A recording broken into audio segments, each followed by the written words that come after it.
Welcome to Trauma Informed Vaccine Conversations with the Washington State Department of Health.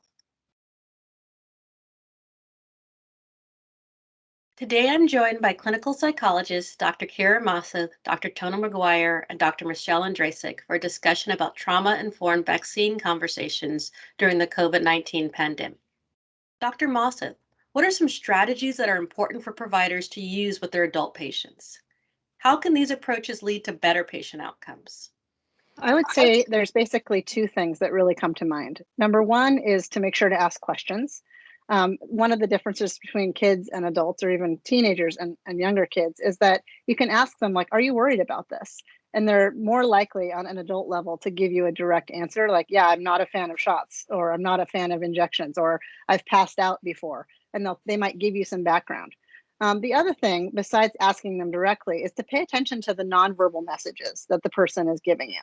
So if they're saying, yeah, I'm fine, but they're not making eye contact, or they're shaking, or they visibly look like they're sweating, or they're very uncomfortable, it's important to check in with them about that, but not overdo it. So recognize, maybe they're just in a hurry. They don't want to be dealing with this at all, and they're upset and they're nervous.